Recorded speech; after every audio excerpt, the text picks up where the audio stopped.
Servus Leute, beim Triathlon habe ich gelernt, viel hilft viel. Aber mit meiner Trainingsmethode braucht ihr wenig Zeit, um eure Fettverbrennung stark anzukurbeln. Zum Beispiel verbrennt ihr 16% Bauchfett in 0, nichts.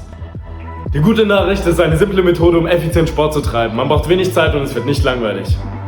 Die zweite gute Nachricht, nein, es gibt keine schlechte Nachricht. Wir müssen nur 3-mal pro Woche was tun. Nämlich 2-mal pro Woche entspannt joggen, also aerob für 45 Minuten, dass ihr euch noch unterhalten könnt.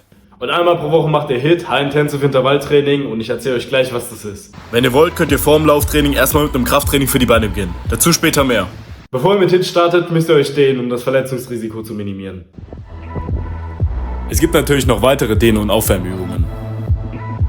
Und was ist HIIT? Du sprintest 10, 20 oder 30 Sekunden und dann gehst du langsam zurück. Das wiederholst du ein paar Mal. Der Stoffwechsel arbeitet anaerob, das heißt der Muskel gewinnt Energie aus Kohlenhydraten ohne Sauerstoff. Dabei entsteht Laktat. Die aktiven Pausen bewirken, dass das Laktat 3-mal so schnell abgebaut wird. Ist HIIT leistungssteigernd? 100%, denn deine maximale Sauerstoffaufnahme erhöht sich schon innerhalb weniger Wochen. Je mehr Sauerstoff du aufnehmen kannst, desto mehr Ausdauer hast du auch. Die höchste Wirkung hast du, wenn du gar nicht trainiert hast oder einfach anders trainiert hast. Und das Beste ist, du verlierst 16% Bauchfett. Welchen Puls habe ich bei HIIT? HIIT beginnt schon bei 85% deiner maximalen Herzfrequenz. Einfach erklärt, wenn du nach einem Sprint kaum ein Wort noch rauskriegst, hast du alles richtig gemacht. Wie berechne ich meinen maximalen Zur Berechnung Puls? deiner maximalen Pulsfrequenz brauchst du keine Pulsuhr. Du ziehst dein Alter von 220 ab und multiplizierst es mit 0,85. Und wer sollte nicht HIIT machen? Pektoris oder allgemein Herzproblemen, und bei Diabetikern, die sollten vorher mit einem Arzt sprechen. Aufwärmen vorm Training. Immer vorher ca. 5 Minuten aufwärmen, dabei macht ihr folgende Übungen. So ist die Wadendehnen. Jede Dehnung maximal 10 bis 15 Sekunden pro Muskelpartie. Dabei schwingt, kreist oder wippt ihr, denn die Muskeln sollen nur kurz aktiviert werden, mehr nicht.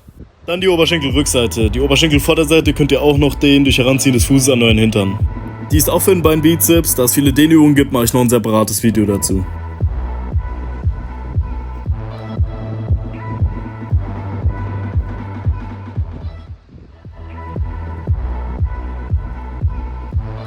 Und das soll Seilspringen sein, aber ich hatte kein Seil dabei.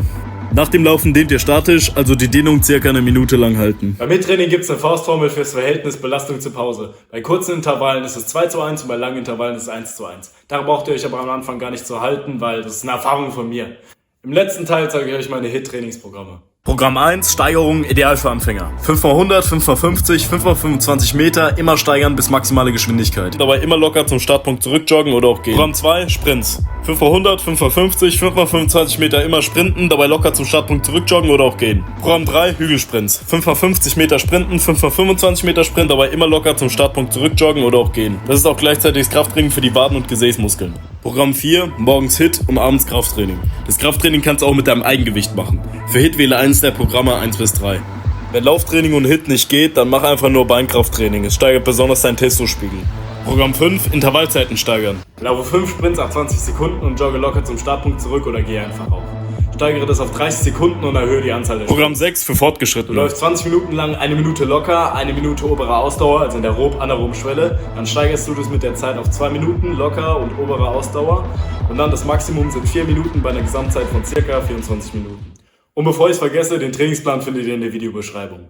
Und das war's schon. Schreibt mir, wie es bei euch gewirkt hat. Ich freue mich schon auf eure Kommentare.